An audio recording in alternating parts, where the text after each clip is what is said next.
You're listening to PetLifeRadio.com.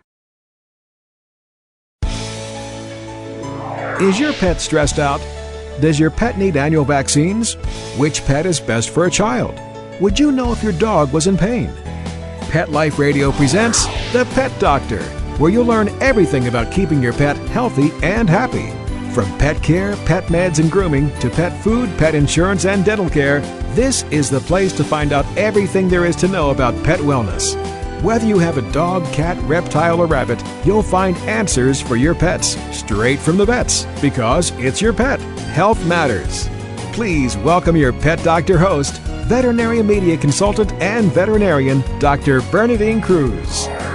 Veterinarians touch every aspect of our lives, from the moment we wake up to the time we close our eyes at night. They keep the food that we eat safe, the pets in our lives healthy, and monitor the health of the environment by keeping an eye on the animals that inhabit it. One area of veterinary concern that many people are not aware of is aquatic veterinary medicine. My guest today, Dr. Roy Yanong, will immerse us in knowledge regarding veterinary involvement from industrial fish production to serving the needs of the fish hobbyist. We'll be right back after this short break with Dr. Roy. Please have a seat in the waiting room. The doctor will be with you shortly, right after these messages.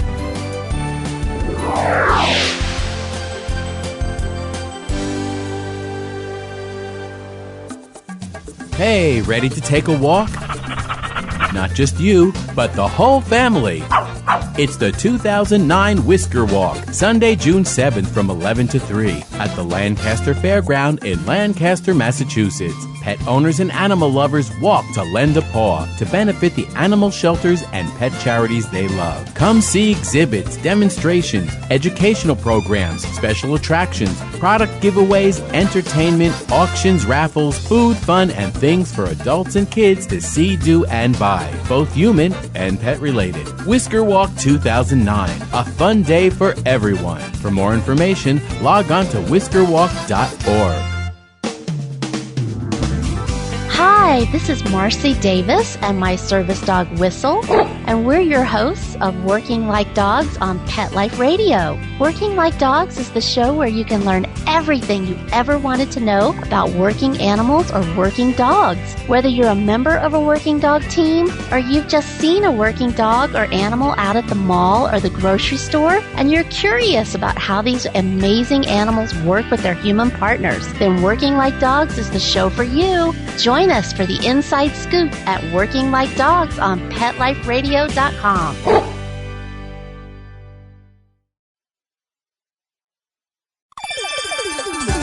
Let's Talk Pets on PetLifeRadio.com. Welcome back to the Pet Doctor on Pet Life Radio with Dr. Bernadine Cruz. The doctor is in, and we'll see you now. Dr. Roy, thank you so much for being with us. I have to admit, I know little to nothing about fish medicine. Is this a fairly new aspect of veterinary medicine?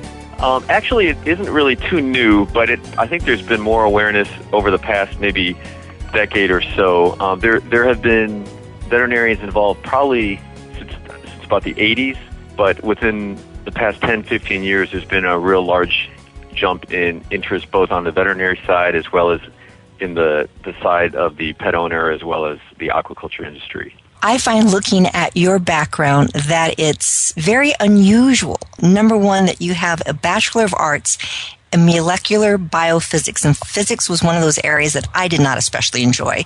And then you add on top of that biochemistry, and something I had to take from Yale. Then you went into studying leukemia in soft shell clams in Boston. Now, leukemia in clams, I would have said, if somebody asked me that $1 million question, do clams get leukemia? And I would say, no. Tell us about a little bit of that study before we get into the rest of this. Sure.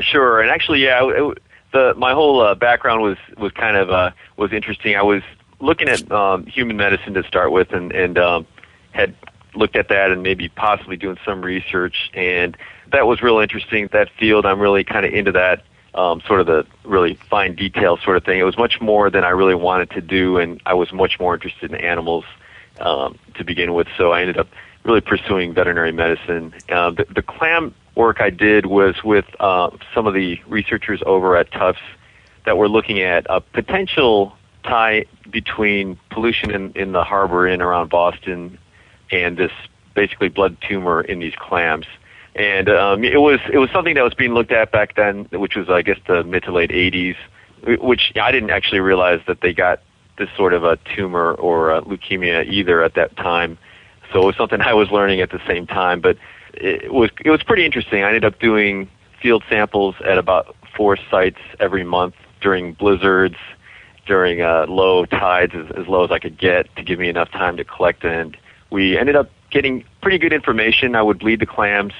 We would look for basically a large number of blood cells that were abnormal on slides, and then try to correlate that with some of the findings they were looking at with regard to some pollution. But it looked like, at least when I recall, because that was a while ago, that it was most likely due to some sort of viral problem versus a direct link with pollution at that time.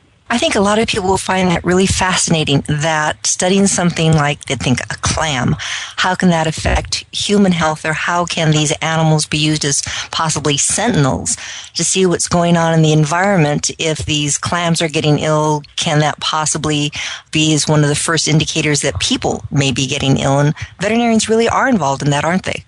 Exactly, and great point, Bernadine. I think one of the big pushes for the medical professions, both veterinary and human, is kind of looking at a One Health sort of vision where everything is really interconnected, whether it's, environmental, water quality, air pollution, that sort of thing. There are definitely a lot of species that, of course, we as veterinarians work with, but that are directly related or have maybe some susceptibility to certain things that humans may be affected by as well. And so definitely a lot of work has been done looking at different aquatic animals as bioindicators for different types of problems, and a lot of the bivalves, the clams, oysters, etc. A lot of people look at those because they really do filter a lot of water, and many times they're going to be concentrating things that might be a problem. I remember last July I went to New Orleans for the American Veterinary Medical Association's National Convention, and there in the French Quarter, one of the delicacies is having clams, and there is a lot of concern about all the pollution that was going down the Mississippi as to whether or not it was really appropriate for people to eat these raw oysters and the raw clams. What's your view on eating raw fish? Well, I have to admit, I'm a fish lover in many ways, and I love raw fish and raw clams or raw oysters. So I definitely enjoy that. And in terms of raw fish, obviously there is quite a bit of work that's been done by FDA and the other agencies in terms of trying to make sure things are done, and USDA, to make sure things are done as helpfully as possible for folks. And then there's going to be a lot of common sense approach to people. If there's a situation where there may be some sketchy food put out in front of you, and you don't think it looks quite as good, or if you don't know the reputation of the place you're at, then that would be, I think, kind of a common sense thing. But I think and also for different groups of people, different age groups, there's always considerations for pregnant women, et cetera, that sort of thing, for various types of potential compounds in some of these, as well as potential, bacteria, et cetera, that people have to be aware of. I think overall it's probably not, being who I am and having eaten a lot of raw things in my life, I maybe I developed some kind of strong immunity against it. Exactly. But I think overall, there's quite a few people that do, and again, there's probably going to be some variation in how people handle it, and as well as where you go. But overall, I think it's fine as long as things are done obviously properly and people use common sense. Something that you touched on, and I think, again, people may not be aware of, we think of, all right, our milk being produced, the bacon that we eat, the hamburgers that we eat, the meat that is out there, the red meat, maybe even, chickens. Veterinarians are involved in the production, the health aspects, overseeing that the animals that are used in production are going to be healthy. But veterinarians are also involved in fish production. Is that correct? Yes, definitely. And there's more veterinarians getting involved now. Traditionally, there's been a lot of fish pathologists and other non-veterinary folks that have done quite a bit to advance that field. And over the years, there's been a greater kind of influx of veterinarians working with these folks as well as with production in general. So there is much more work now by veterinarians working with aquaculture producers, as you say, trying to make sure that the fish are healthy on the production side as well. And fish are no longer just being harvested from the oceans. They truly have fish farms. And if I remember correctly, I read someplace recently that, like in the middle of the desert someplace, they had set up these fish farms for a certain type of fish that would thrive in that type of environment. Yeah, and that's actually, there's quite a few different places that do produce fish. There's a lot of different maybe kind of niche sort of environments where there may be a warm water spring or something in some of the colder states where they're able to raise fish that they wouldn't normally be able to raise, or there may be either technology or other things that allow for fish to be produced in certain areas that wouldn't normally be there. But there is definitely an increase. As you mentioned, there's a lot more production of aquaculture. I think there's actually going to be a PBS documentary as well coming up on looking at aquaculture in the next couple of weeks or so. But there is a great demand for seafood, both freshwater as well as marine seafood by the human population, which continues to grow, and the ability for the oceans and the lakes and the natural bodies of water to fulfill the great need is really, really pretty limited. So aquaculture has played a large role in trying to help to meet the need, and I think depending on who you speak to, there's an expectation that it'll take over, and it has actually taken over a lot of that need already, whether we're talking fish or some of the invertebrate type foods like shrimp and clams, etc. Well, Dr. Roy, you've had a very varied career so far. After leaving veterinary school, you got involved in an ornamental fish production. Is that correct? And what does that mean? Yes, exactly. Well, I've always been a pretty avid fish hobbyist. When I was a little kid, I remember the first fish I had, we went to the store. I was, I think, in third grade.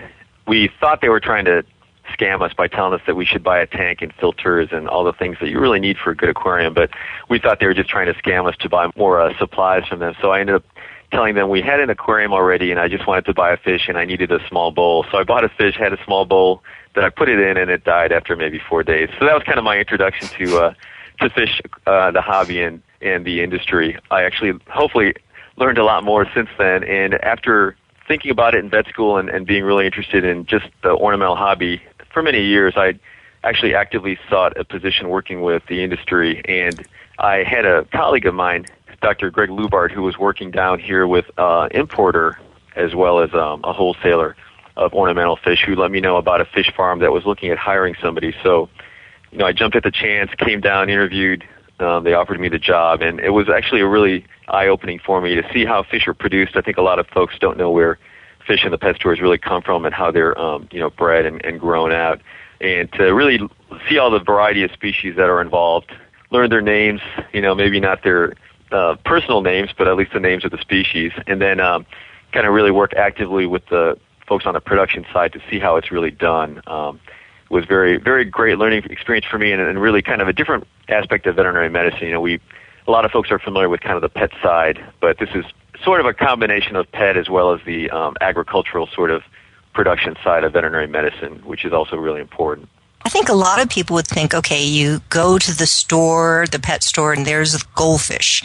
Well, I guess there's a goldfish farm someplace because you probably can't get that out of the wild.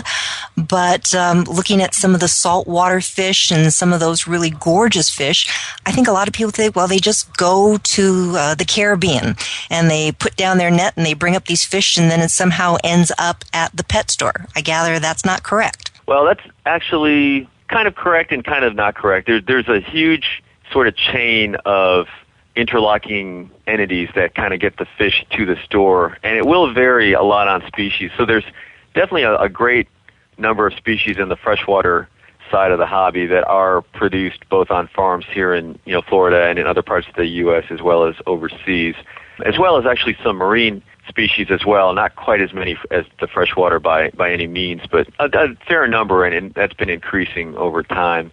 And then there's a lot of wild fish that are collected, as you kind of described, and there are going to be kind of different mechanisms by which those wild fish that are caught are going to be sort of go through the ranks to end up in the pet store. So in some cases, there may be more direct links.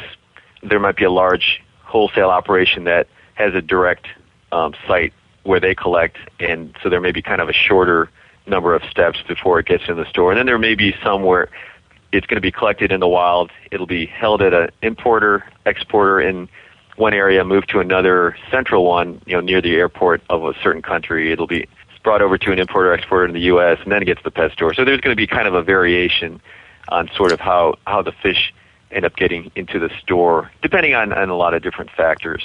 I know there's concern about taking some wild animals, for instance, reptiles, from the wild and bringing these snakes, lizards, whatever, into our pet stores that, say hundreds would be collected, and then the numbers that would actually make it to the pet store would be minuscule in comparison. And then so many of those within a year or so, they died. Okay, let's just get ourselves another one. And the impact that wild capture was actually having on the environment. Could you kind of address that a bit? Sure. And that's definitely, a very important consideration of something that needs to be looked into. And over the past, 15, 20 years, there's been a number of groups trying to address that. There was a group that was looking at a lot of the marine fish are actually collected. Obviously, many people are familiar with the kind of older means by which people used to use cyanide and the problems with that, as well as you mentioned, kind of the numbers game where you may have a small percentage making it. So one of the entities that has been looking at it recently, I think, was the Marine Aquarium Council. They tried to develop some regs. I think there's, to try to make sure folks are doing it well. And a lot of the wholesalers at this point, many of them affiliated with some of the large store outlets, will try to have some sort of regulations. It actually becomes kind of an economic bottom line as well as an environmental concern, because obviously there's a push for sustainability of collection for the folks on the collection side, because their livelihood will depend on it. And in many of these cases, too, there is some overlap with ecotourism. So for many reasons, many of these places, there is a kind of an important sort of codependence on the fact that there is sustainability there. And then on the other side, if fish don't make it and they spend a lot of money to get them over, then they're going to be losing money as well. So, it's kind of evolving. There are many folks trying to look at that, and as I mentioned, as you're probably aware, a lot of it does come down to economics as well as, obviously, looking for the environment, but a lot of things are economically driven. So I think there is definitely pushes for trying to kind of merge those two among different entities, whether they're non-profit organizations like some of these involved with wildlife in general, or others that are, on the commercial side. Speaking of economics, all of a sudden you decide that, you were young, you were in third grade, and you were going to get your fish. And you thought that they were just kind of trying to fleece you by you needed the filter, you needed this, you needed that. And oftentimes people aren't aware of what do I need in order to set up an aquarium. I always tell people when they're going to be getting a pet, and I guess this also, it does have to go for fish, that when you get them, it's for life, their life, and you want that life to be as long as it should be. And too many times you get the sick fish, you go, it's sick. How do you know it's sick until it's upside down, and you flush it down the toilet? I think we should take a short little break, but when we come back, I'd love to have you address how do you do your homework, where do you go, and how should you set up that first aquarium, and how do you know if your fish is sick? So we'll be right back after the short break with Dr. Roy Yanong, and he'll be telling us about how to keep your fish healthy. We'll be right back. Please have a seat in the waiting room. The doctor will be with you shortly, right after these messages.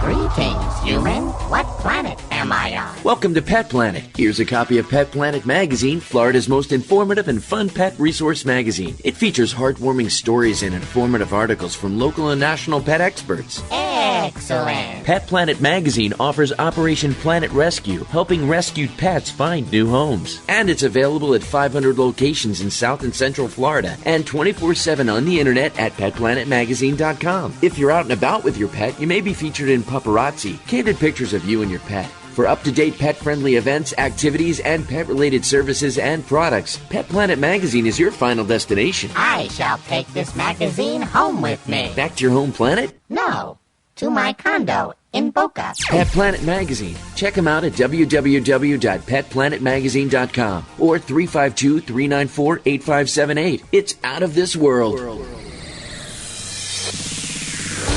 Coast to coast and around the world, it's Oh Behave with Arden Moore. Find out why cats and dogs do the things they do and get the latest buzz from wagging tongues and tails in Rin Tin Tinseltown. From famous pet experts and best-selling authors to television and movie stars, you'll get great tail-wagging pet tips and have a fur-flying fun time. Oh Behave with America's pet edutainer, Arden Moore. Every week on demand. This is the place for a special paparazzi treat. Only on PetLifeRadio.com. Let's Talk Pets on PetLifeRadio.com. Welcome back to the Pet Doctor on Pet Life Radio with Dr. Bernadine Cruz. The doctor is in, and we'll see you now. So, Dr. Roy, we've decided that we are going to be the fish hobbyist, and we want to have this wondrous tank of fish in our homes. How do we decide what's the best fish for us? Where do we get them, and how do we keep them healthy? That's a great question, and I think there are so many folks, at least I know when I was growing up, and we're hoping obviously for the industry that continues, that realize the beauty and all the intricacies and science and pleasure of having an aquarium in their home or office. There's a lot of considerations that need to be made when you're looking into that. One big one is obviously purpose. If it's for your home, are you looking at it as something that's maybe going to be also educational for the kids? Is it something that you want to be sort of ornamental in the area you're going to place it in? Another major consideration is cost, and also who's going to be maintaining it. Many folks will try to set this up for maybe a learning experience for their children, and hopefully they realize at some point they're going to be taking it over. But those considerations are pretty important, as well as things like size, space, where it's going to be located. Those are all things that need to be looked into. With some of that information, you're going to have a better idea, for example, in terms of size for an aquarium, what type of fish to get. And I think your philosophy is very good when you're talking to anyone who wants to be a pet owner, whether it's a dog, cat, bird, or fish, is that you're sort of in charge of this animal, and you need to really do all you can to keep it alive as long as possible and as healthy as possible. So knowing what types of fish you're kind of interested in, you have to do a little homework. The pet stores, if you go to some of the good pet stores, you should get some good information in terms of what the animals are, or which fish have really specific needs, which ones are a little more easy to take care of. Also, how big they get, real important to know that. If you have a tank that's going to be too small for them in about 6 months, then that's probably not a good fish for you.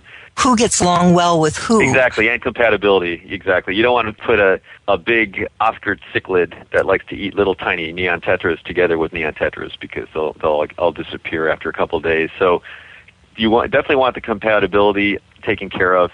And now, freshwater is a really good type of tank to start with, and many people will do fish only where they don't have plants involved. Plants are sort of another thing which I actually really like in my tanks, but they will require a little bit more kind of input in order to do them properly.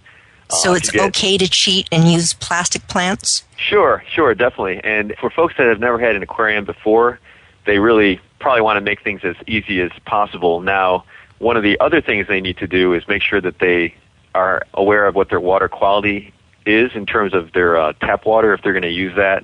Obviously, many places use chlorine or chloramines. They're going to have to be familiar with how to get rid of that so the fish don't die, because they don't do well with that type of water.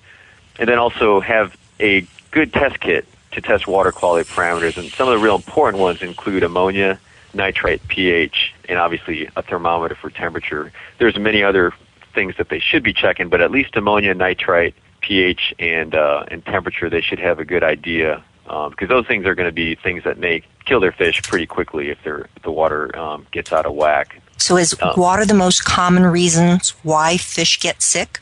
Definitely. And again, for folks that are beginning in aquaria or beginning in the hobby, they don't quite understand the length of time it takes for some of the major biological filtration to occur within an aquarium. Kind of like in an open body of water like a pond, there's a lot of bacteria in there that will break down some of the byproducts of fish. Basically, a big one that's important is ammonia. Ammonia is the product that comes out of fish after they eat protein, kind of like, when we make our urine, basically, we've got byproducts of our protein digestion in there. So fish actually make ammonia. It comes out of their gills, so we kind of tell folks that basically fish primarily pee out of their gills. Kind of a good visual for people. But that ammonia is really toxic, and so if it gets high, or if there's any really even small level of that, the fish will die. And so all the bacteria eventually will set up a kind of a factory where the bacteria will break that ammonia down into nitrite and then nitrate, into other compounds that are not as harmful to the fish. That so takes some a number bacteria of weeks. is good. Exactly. There's definitely bacteria that are, we call them biofilter bacteria or nitrifying bacteria, and those are part of nature. And many times they'll basically just turn up in a tank over a period of time, whether it's maybe on the fish or potentially if people bring plants in or other animals into the system, or they'll just eventually appear. But some folks actually will use different things you can buy from the store that have bacteria in them that will start your biofilter. So some bacteria definitely are necessary in order to keep your fish alive, and being able to check your ammonia and nitrite as that process occurs is very important, because that's definitely the number one reason people lose fish within the first couple of weeks of having an aquarium. And there's simple tests that you can do, or do you take your water to the pet store and say, here's my water, test it for me? Yeah, many pet stores will do that, but it's really good for many reasons for you to be able to do that, and a lot of test kits are available at pet stores to test for those real basic but important parameters.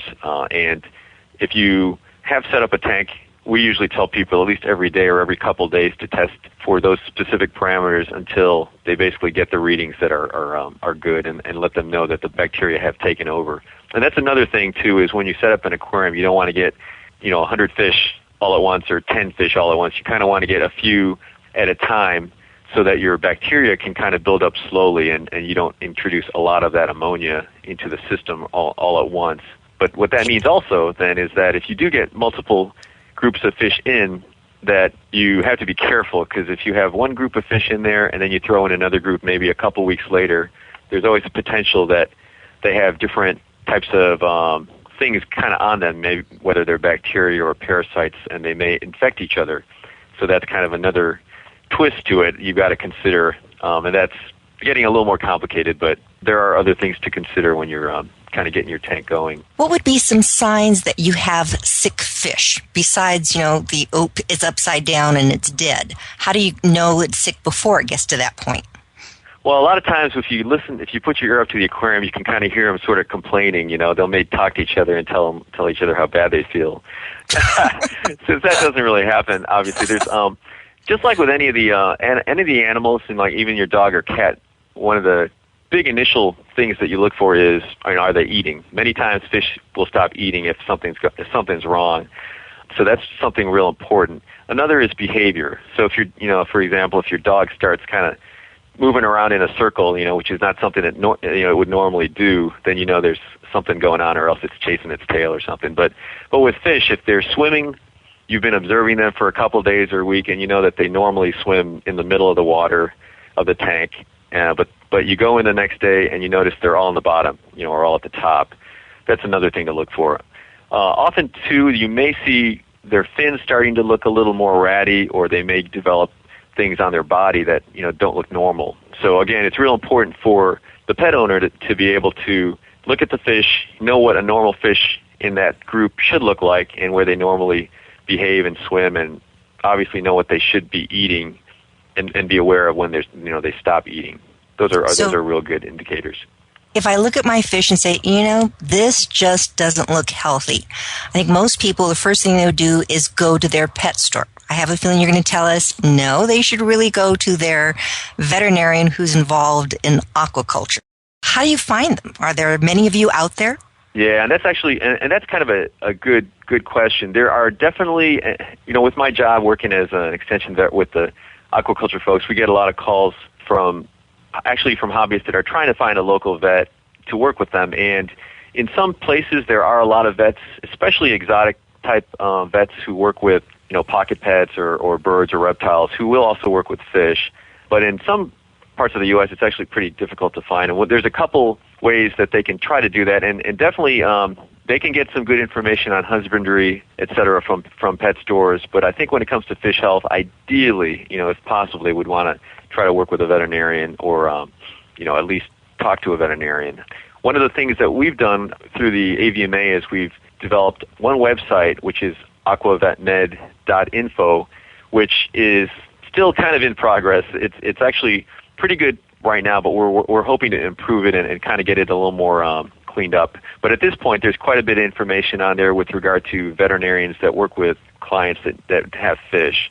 So there's kind of a search engine to look for folks within your state. Another avenue I would recommend is, again, either going through the white pages or yellow pages looking for veterinarians that see exotic animals. A lot of times those people, especially if they work with herps and birds, may work with fish as well. And then a third way would be to contact the State Veterinary Medical Association and, ask them if they have any folks that they know of that work with fish or would work with fish. So there's a couple ways. A lot of times it may be word of mouth, but if you at least try to pursue those avenues, you hopefully will get a bite. And one of the things we do too, also, because there are more vets getting involved, but still, as with even food animal practice, there's areas that don't have the veterinarians in those areas. We also will often work with veterinarians who are maybe comfortable with some exotics, but maybe just want a little bit of, want to be able to get some advice from folks that do see fish a little more often. So if there's a veterinarian locally that is interested in working with you, if they can hook up with a veterinarian maybe elsewhere as kind of a consultant, a lot of times that's another way that actually you can get a lot of work done and a really good outcome for your fish. I've been surprised going to pet stores and going through the fish areas. There's all these various antibiotics and tonics and drops and things that you can put in the water that looks like it cures everything. What are some of the problems associated with getting these over-the-counter medications? Right, and that's very true. There's a lot of products available that you can see that do cure, or propose to cure everything, and hopefully folks kind of make the connection that, there's really typically not products out there for dogs or cats or people that cure everything, so it's not necessarily going to be the same, or you would think it would be the same for fish. There's nothing that really cures all. It's very difficult many times to know what's in some of these products if they don't actually give the ingredients on the label. And, again, that's another really good reason to try to work with a veterinarian to help sort of figure that out and know what really you should be doing to begin with. A lot of times folks do go to the store, see something that kind of cures everything, throws it in the tank without knowing exactly what they're putting in the tank, and then by the time a veterinarian actually is contacted, the fish or the aquarium has been through multiple treatments, and the fish may be affected by the treatments as well as the initial disease. So definitely a little bit more tricky when you try to do things without having a good idea what the actual problem is and without knowing what ingredients you're actually putting in your tank. Speaking of something tricky that I know veterinarians do, and this is where I have absolute amazement at what can be done, veterinarians can actually do surgery on fish. How do you put a fish under anesthesia? How do you do surgery on a fish? And why? It's funny you say that because a lot of times when I'm speaking with folks, that's sort of a shocker for them, is that actually people can do fish surgery. And there are actually quite a few vets out there, a lot of private practitioners who, as well as us researchers and us working with folks working in the public aquaria that do surgery with fish. It's really not as crazy or difficult as you may think. There's a couple anesthetics people use real commonly. One is called tricaine methane sulfonate, which actually is put in the water, and at the right dose with a buffer solution, the fish will actually get knocked out and kind of go to sleep, as it were, over a relatively short period of time. Depending on what needs to be done surgically, the fish can either be kind of kept in that solution and then just pulled out if it's maybe a small removal of a mass or something externally, that can be done real quickly, and then the fish can be recovered in a tank of fresh water. Or if it's more advanced, and you were asking why, there are a couple different, well, not a couple, very, very many different reasons you might need to do a prolonged surgery. There may be, with some of the koi folks, sometimes these koi will get tumors in their body cavity, so maybe like some gonadal type tumors or some other type of cancers that have to be removed. And so vets will open them up, have to take them out of the water many times, and a number of our colleagues have developed pretty nice kind of machines, essentially, that will pump water through the fish's gills as it's out of the water. Because if you think about it, it's kind of like us being in water. We need to have some sort of access to air. Fish being out of water need access to water so that they can breathe through their gills. So basically, they'll have some sort of a mechanism by which water is pumped over their gills with the anesthetic in it that will keep the fish basically under anesthesia until the surgery is completed. Then the vets will just basically sew them up like they would any other animal, and the fish should be good to go depending on what the problem was. On another note, as we finish this up, I am a person who's had a aquarium, say, and all of a sudden I realize, I just don't want these fish anymore. It's just too much hassle. I don't want them. Do I just flush them down the toilet, take them to my local stream, and let them loose? What should a person do if they decide, I don't want these fish any longer? That is another great question, and unfortunately, Nemo, I think, kind of gave folks the wrong idea, although it was a great movie. But flushing down the toilet is not a very good idea, nor is releasing them into the environment.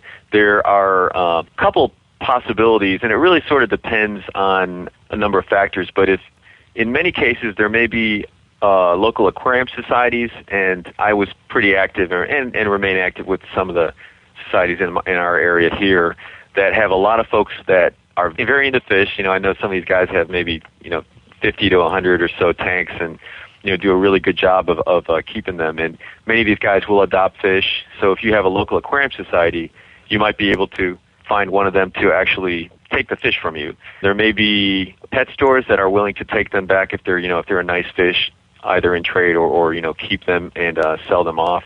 If you don't find an avenue for it, whether it's adoption through somebody else or giving it to someone who has an aquarium, another option would be trying to work with somebody who contacting the veterinarian. There's ways that you can euthanize your pet fish that are relatively quick, and a good way also to sort of take care of that without too much of a problem. There are potential problems if you do release them into the wild, and there's a number of folks that are involved with a program called Habitatitude, or Have-Attitude, I think it's called. I keep forgetting the actual name for it. But basically there's, because of potential problems with getting non-native species into areas that where they may potentially cause problems, it's really important to not release fish into the wild. So try to do one of those other things we mentioned if you can. And if not, contact a veterinarian and try to see if there's another way to approach it. Well, you have given us just some fascinating information, some great information. So hopefully if people have some interest in having pet fish, the website that you mentioned is going to be listed on our website. If you have questions about fish, ask your own veterinarian, ask your state veterinary medical association, or go to this website, because this is a fascinating way of keeping a little bit of nature in your home. We've been speaking today with Dr. Roy Yanong. He is a veterinarian who is passionate about fish medicine and a veterinarian who's one of few. So thank you very much for being with us today. The hope of the show is to always educate and entertain. I think we did both of that today. Questions, ask your own veterinarian, or you can always email me at thepetdoctor@Pet Life Radio. Come back again next week. We'll have some more fascinating information for you. Take care. Pets can be a wonderful addition to your life. Keeping them healthy and happy is important. Pet Life Radio presents The Pet Doctor with veterinary media consultant and veterinarian Dr. Bernadine Cruz. Whether you have a dog, cat, reptile, or rabbit, you'll find answers for your pets straight from the vets. The Pet Doctor, on demand every week, only on PetLifeRadio.com.